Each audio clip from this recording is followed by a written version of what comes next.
Dans cet épisode, nous retrouvons deux experts, le SAFRE, Cécile et Christophe, pour parler d'un sujet au cœur des enjeux de santé publique, mais aussi au centre de notre quotidien, réduire la teneur en sel dans notre alimentation et notamment dans le pain. Alors actuellement, l'OMS recommande de limiter la consommation de sel à 5 grammes par jour. Réduire le sel est devenu une nécessité pour notre santé, mais comment y parvenir sans dégrader la qualité du pain ?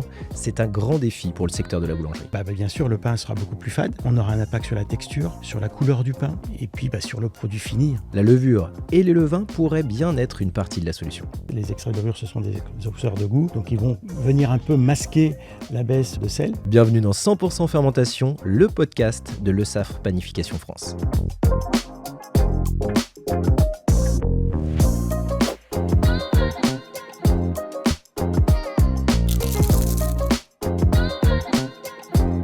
Bonjour Cécile, bonjour Christophe. Bonjour. Bonjour Romain. Alors, est-ce que je peux vous demander en un mot de présenter votre rôle chez le SAFRE ? Oui, alors moi je suis conseiller technique en panification et je travaille sur la zone Europe de l'Ouest. Moi, je travaille depuis plus de 20 ans chez le SAF. Je suis boulanger de formation et j'ai occupé différentes fonctions dans le groupe Le SAF. Et depuis quelques temps, je suis dans le service développement produit et innovation. Merci d'être présent pour cet épisode.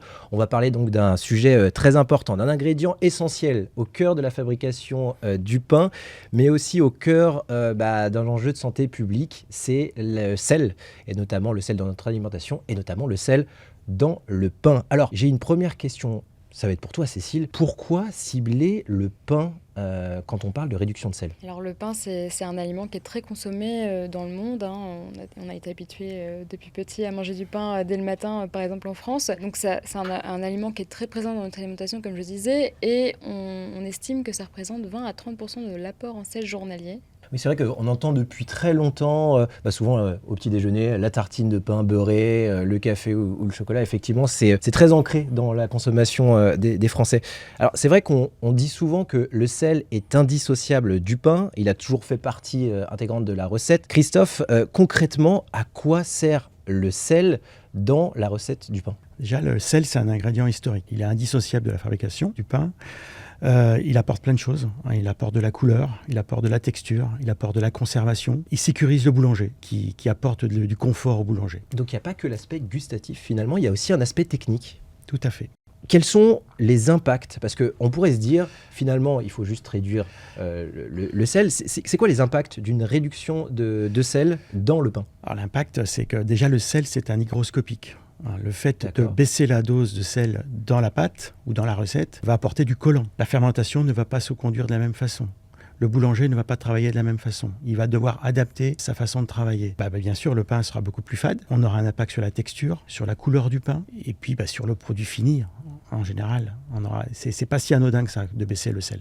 C'est vrai que je te rejoins parce que j'ai déjà goûté du pain moins salé et c'est vrai que généralement on n'est pas habitué à avoir du pain moins salé et on l'aime peut-être un petit peu moins. Cécile, j'ai une autre question, c'est pourquoi c'est si important de réduire sa consommation de sel aujourd'hui ? Alors actuellement, l'OMS recommande de limiter la consommation de sel à 5 grammes par jour dans l'ensemble de notre alimentation. Donc effectivement, les acteurs de l'agroalimentaire sont appelés à réduire le sel dans leurs recettes. À savoir que pour le pain, on recommande d'être à 1,4 g de sel pour 100 g de pain cuit. D'accord. Donc effectivement, on verra que on doit adapter la recette. Effectivement, c'est pas si simple. Et concrètement, c'est quoi les impacts si on consomme trop de sel ? Alors les impacts sont sur la santé, des risques d'hypertension et aussi de maladies cardiovasculaires. Est-ce qu'une réduction minime, légère de la consommation de sel suffit ?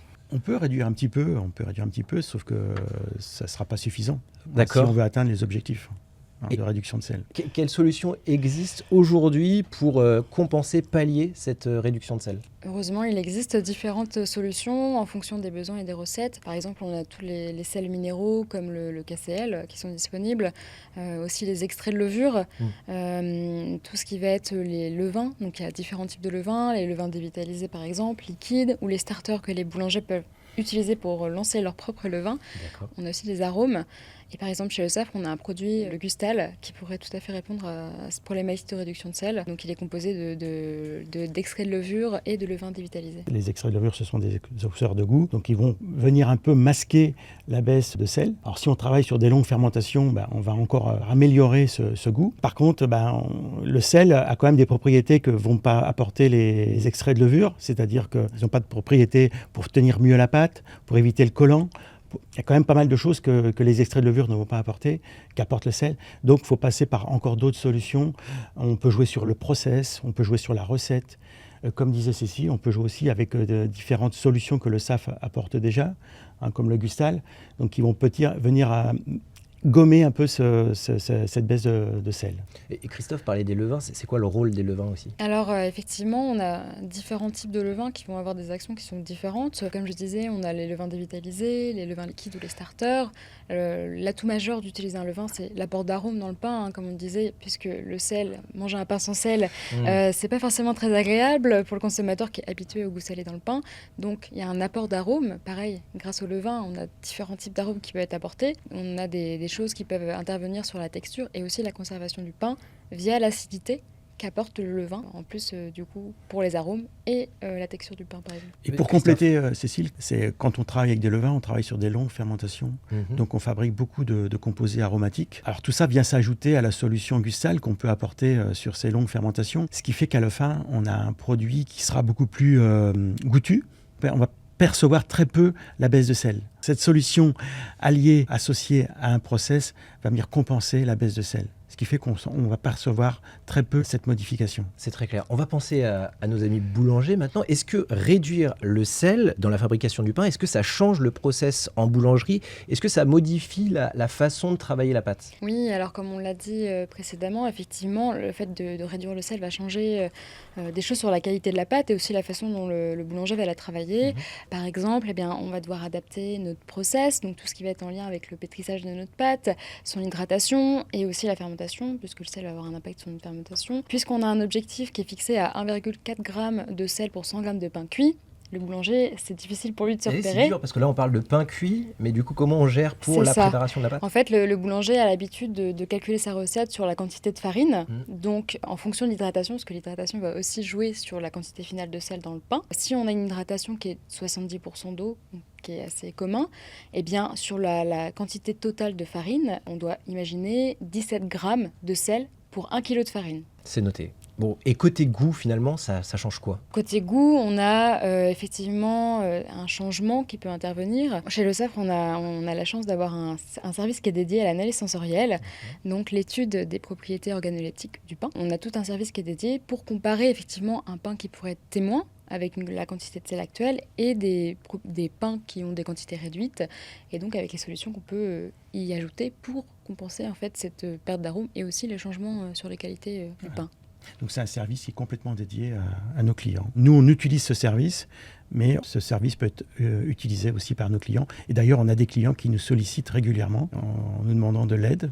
Donc ils viennent avec leurs produits, on passe leurs produits lors de nos séances d'analyse sensorielle et on revient avec des résultats assez objectifs. Le plus de leur donner des résultats objectifs, on leur donne des pistes d'amélioration ou des solutions de façon à les aider à atteindre cet objectif de baisse de sel. Ça a plein d'impacts, plus souvent des impacts négatifs qu'il faut compenser. En plus, le sel, c'est un ingrédient qui n'est pas cher. C'est très difficile à remplacer. Mais encore une fois, le groupe Le Safre a des solutions à apporter à nos boulangers, tout simplement parce qu'à la fin, il faut satisfaire le client. Bon, justement, on parle de goûter le pain. Il y a du pain là, juste qui nous attend depuis tout à l'heure. Moi, ça me donne hyper faim. Ça me donne hyper faim parce que ça sent super bon depuis tout à l'heure sur le plateau. Est-ce qu'on peut goûter ce pain? Donc ça, c'est un pain avec une teneur en sel moindre qu'un pain normal. C'est bien ça? Tout à fait. On entend que ça croustille. Il est croustillant. Tout pareil. Il est croustillant. Parfait. Il est croustillant. Je vous en donne un morceau. Alors, moi, si je peux me permettre, Christophe, je préfère le crouton. Le crouton. Moi, j'appelle ça le crouton. Vous appelez ça comment? Ça me pose pas de problème. Le crouton aussi. Team crouton. Il y a quignon aussi. Quignon, effectivement. Quignon de pain. Mais c'est crouton. Expliquez-moi, comment on déguste alors? Alors, d'abord, on va venir sentir le pain. Donc, Okay. on peut prendre le morceau et le presser. Je le sens depuis tout à l'heure, donc ça sent bon. Ça sent bon.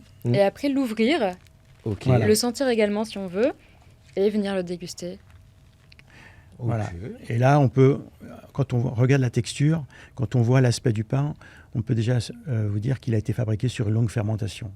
Pourquoi? Parce qu'il est alvéolé, c'est ça? Il est alvéolé, il est très croustillant, il est bien coloré. Très bien. On peut l'obtenir avec des longues fermentations. Moi, je vais goûter cette partie-là parce que c'est ma préférée. C'est celle qui est la plus, qui est la plus marquée en goût. C'est celle qui est la plus marquée en goût. C'est croustillant, on entend. C'est très croustillant, déjà. Et puis, en tout cas, ça me change pas beaucoup de ce que j'ai l'habitude de goûter d'habitude en termes de pain, avec peut-être des quantités de sel plus importantes. Sûrement. C'est validé. Sûrement. Parfait. Merci. Je valide. Bon, si on résume, on finira ce morceau de pain après. Si on résume, utiliser des solutions le safre à base d'extrait de levure et de levain pour réduire la consommation de sel, ça pourrait être une vraie solution et une façon finalement de protéger la santé des consommateurs.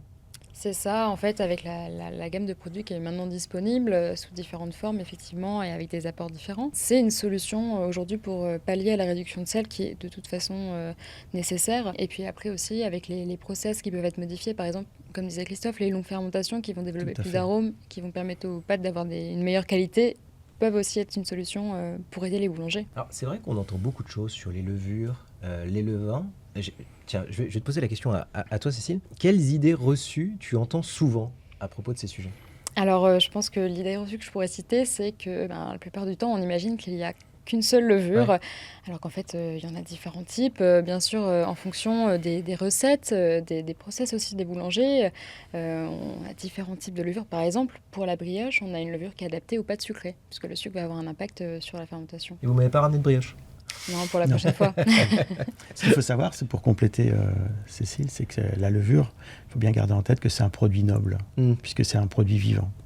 Donc ça, il faut bien le garder en tête. Et au-delà du pain, là on parle du pain dans cet épisode, au-delà du pain, dans quel domaine est-ce que vous voyez un avenir aux levures et au levain? Alors par exemple, le groupe Le Safre aujourd'hui travaille dans d'autres domaines que la boulangerie, la santé humaine et la santé animale, toujours en lien avec des micro-organismes et des levures. Voilà. Bon, et merci beaucoup Cécile et Christophe. Je vous propose qu'on finisse ce morceau de pain ensemble. En tout cas, merci beaucoup de nous avoir éclairé sur la réduction de sel dans le pain. Merci. Merci.